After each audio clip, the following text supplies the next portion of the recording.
Part 1.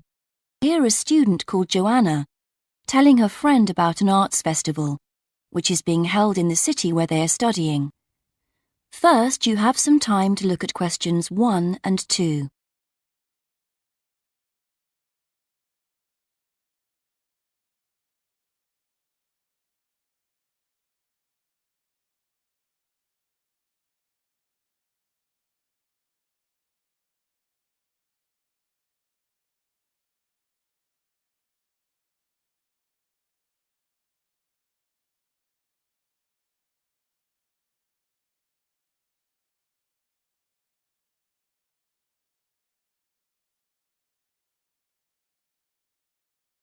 Now we shall begin.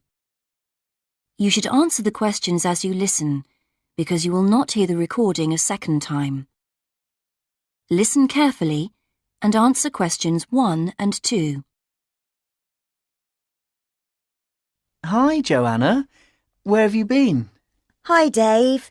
I had to go into college to return a DVD I'd borrowed from the library. Oh, right. But while I was there, I got some information about the City Arts Festival that starts next week. Oh, yeah? I saw a poster advertising it somewhere. Yeah, and I picked up this leaflet from the library. It gives you the website address. So as I was there, I logged on to get more information. Actually, although they've got the full programme of events fixed now, you can't book online, which seems strange. There's a number to phone, though. And are there student discounts? I guess so, but I didn't notice. Anyway, there are 3 things I'd like to see. An Italian film, a rock concert, and an art exhibition. Oh, The exhibition's free, and you don't need to book, so I'll definitely go to that. But I'm going to get tickets for the film in case they sell out. good idea. You can always buy concert tickets at the door because that's in a really big hall. Right. Before you listen to the rest of the conversation, you have some time to read questions 3 to 10.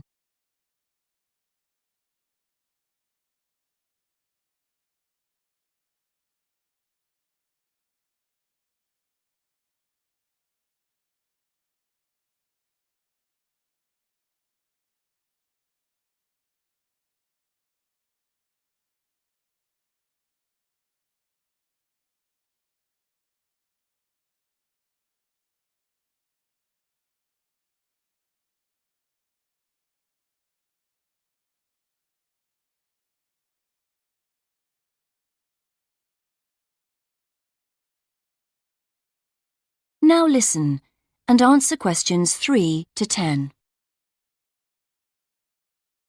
So, when does the festival actually start? Well, it's usually held the first week of October, but it's earlier this year for some reason. The opening night is September the 20th, and events go on till the end of the month. And have you got that phone number? Yeah, it's here. Look, it's 0967 990 776. OK, I'll write it down. 0967 990 776. Thanks. I thought the local council made a profit from the festival, but it says here that there's a commercial sponsor. It's a local bank. I didn't know that. Neither did I. What other events have they got on? As well as the art exhibitions and stuff that's open every day, there are special events each day. Like on Monday, there's a musical in the City Hall. That's only £3.65 for students. I think I'll give that a miss. I've got football training on Mondays, but I'm free on Wednesday. There's a jazz band on then, and that's only £2.50 for students. Sounds good. Is that in the City Hall too? We could go. Well, I'm busy actually, but it's at the sports centre if you're interested. Oh, right. Thursday's the cheapest event, Only £1.25 for students, and it's on in the library. Can you guess what it is? Probably the college choir. Actually, no. They've not been asked, apparently. Oh. No, it's a poetry evening. Isn't there any modern dance on anywhere? On Friday. That's at the college. It's quite expensive, though. £15 for adults and £12.75 for students. Oh, yes, that is a lot. If I'm going to spend that much, I'd prefer to go out on Saturday. Yeah, me too. But on Saturday night, there isn't live music or a party or anything. Just the fireworks in the city park. And that's only £1.50. Yeah, that'd be good. That is the end of part 1. You now have half a minute to check your answers.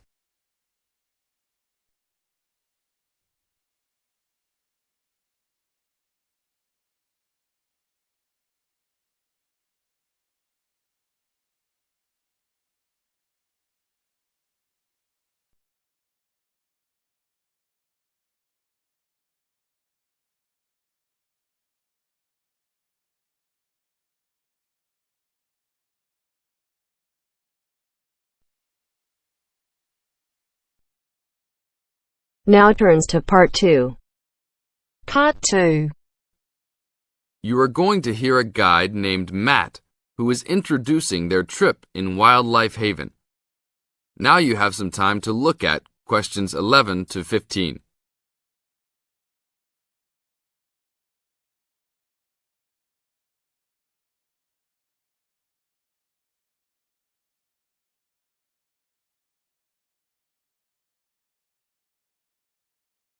Now listen to the first part of the introduction carefully and answer questions 11 to 15. Well, good morning, everybody. My name's Matt, and I'm one of the 3 guides here at Wildlife Haven. Our job is to make sure that you all have a great time here with us and go home feeling happy and relaxed. As you can see, we're away from the city in a remote area between a national park and the sea. To encourage you to relax, there are no radios or TVs, and the only phones and newspapers are in the office. So, if peace and quiet is what you've come for, this is the place to be. From your cabin on the hill, you'll find you have the national park behind you, and you can look out from the sea from your front balcony. Your luggage will be unloaded from the bus and taken to your rooms in a few minutes. Once you have picked up your key at reception, please locate your room and check that all your luggage has arrived. The daily program here at Wildlife Haven is flexible and only as demanding as you want it to be. You should each have a brochure setting out the facilities and various walking tracks you can take. And on the bus, you are given a green sheet setting out a number of group tours in the coming week.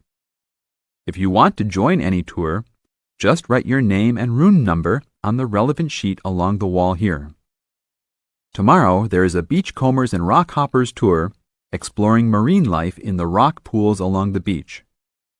Or, if you'd prefer to go inland, there's a guided forest walk that takes you off the walking tracks. If you want to catch some lunch, you could join the beach fishing expedition. And at night, you'll see there is a moonlight forest walk that leaves each night at 7 p.m. So there is plenty to choose from at Wildlife Haven, and of course, that includes just sitting on your balcony watching the waves roll in. But I would recommend my favorite tour, the Waterfall Walk. This departs at sundown each day and also provides the opportunity to have a moonlight swim.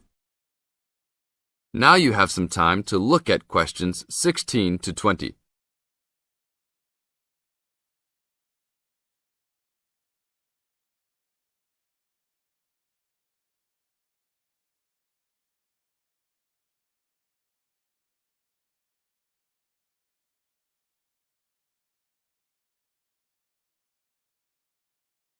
In the second part of the introduction, you are going to get some advice from Matt.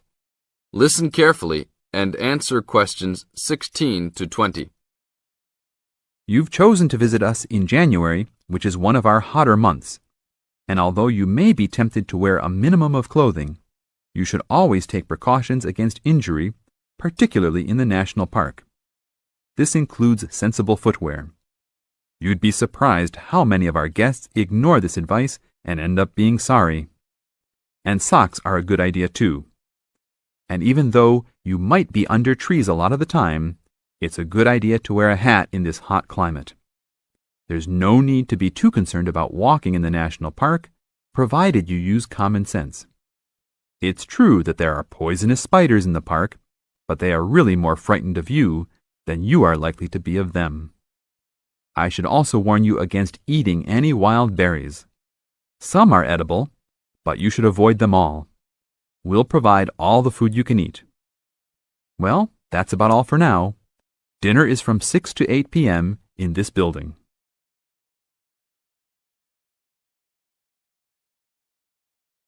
That is the end of part 2. You now have half a minute to check your answers.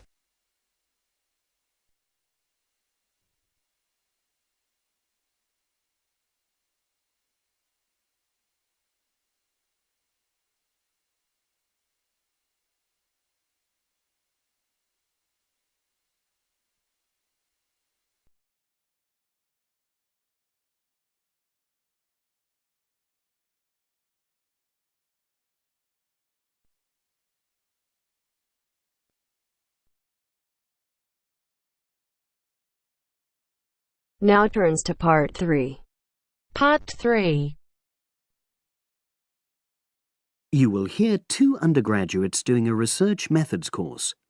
A girl called Leela and a boy called Jake having a seminar with their tutor.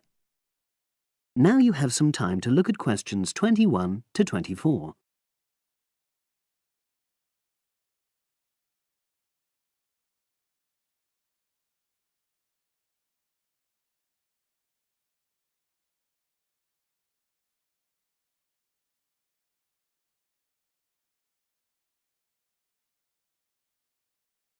Now listen and answer questions 21 to 24.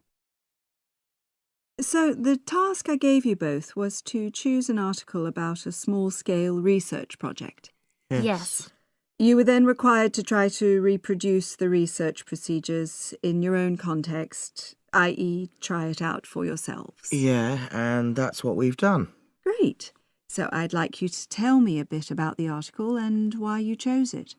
Well, the article's written by 2 university lecturers who had started using crosswords to help their students revise terminology for exams. And the crosswords were designed and set on computers. And we selected the article because, well, it seemed an accessible topic, even though we weren't familiar with the technique. You know, using IT to design crosswords for higher education. That's a good reason. So these lecturers wanted to see how well this innovation was received by their students. Yes. So how did you go about reproducing the research? Well, we drew up a list of terms from one of our own modules and designed a crossword for revising these terms. Then we asked our classmates to try out the crossword and give us feedback, their opinions on how they felt about using the technique. Was it easy to find participants? It wasn't easy at first, but then we convinced them that by taking part in the research, they were actually benefiting themselves by preparing for an exam, which is coming up later this term. And it worked. Good. So how did you find out what the students thought about doing the crosswords? A questionnaire. The original article used a 2-page long questionnaire. There were lots of excellent questions on it, but the whole section on difficulties using IT is now obsolete. Old-fashioned even though it had only been written a couple of years ago. So you designed a shorter version? Yeah. Then we sent it to the 40 students by email and got 28 replies. I was taken aback by the fact that everybody we talked to thought this was a good return. I mean, the responses were well written. People had taken a lot of care, but I was really disappointed with the low numbers. Yes, an important lesson to learn for an apprentice researcher. Yeah. Now you have some time to look at questions 25 to 30.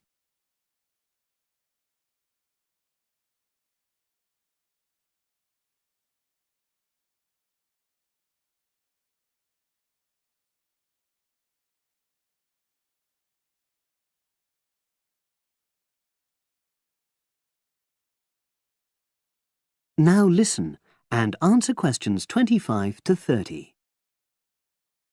So what results did you get? Well, basically, the responses were extremely positive. The students said that doing the crossword on a computer helped them really focus on the work in hand and not be distracted, which is something that commonly happens with other ways of doing revision. Yeah, that was really clear. But something that struck me was that having fun hardly featured in their responses, nor did anything to do with spelling of hard words, which I thought would be an obvious benefit. No? Okay. Respondents also said that doing the crossword hadn't really increased their general motivation to study, but that it had highlighted the gaps in their memory so they knew what further work was necessary. Right. So how did your findings tally with those of the original researchers? There were lots of similarities, but... There were probably two main differences. We found that more males than females liked the technique, whereas the original study found the reverse. Also, our respondents said they wouldn't mind doing a crossword as a final official exam, whereas in the original study, students said they would hate doing it even if it meant having a shorter test.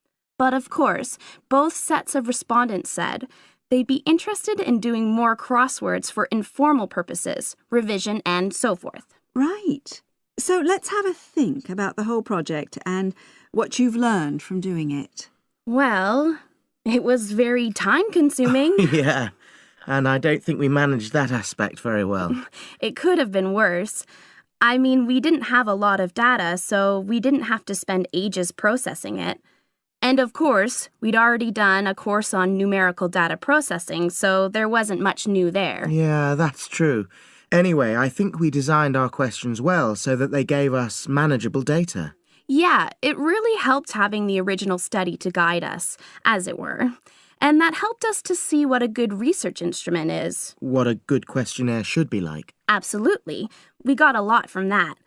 But when we were writing up the project, I'm not sure whether we'll know how to acknowledge the work of the original study. You know, our referencing. No, that's something we'll both have to work on in the future. Actually, that part's been great. Finding ways to share and support another person. That's the real plus from the project, learning ways to do that. Well, it's obviously been very successful.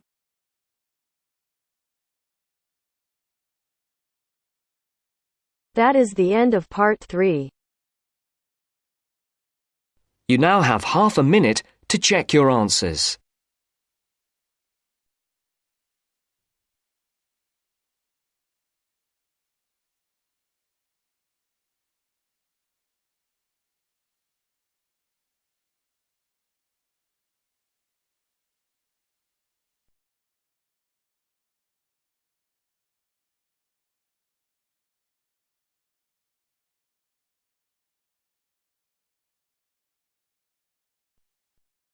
Now turns to part 4. Part 4. In this section, you'll hear a lecture on coral reef. First, you have some time to read questions 31 to 40.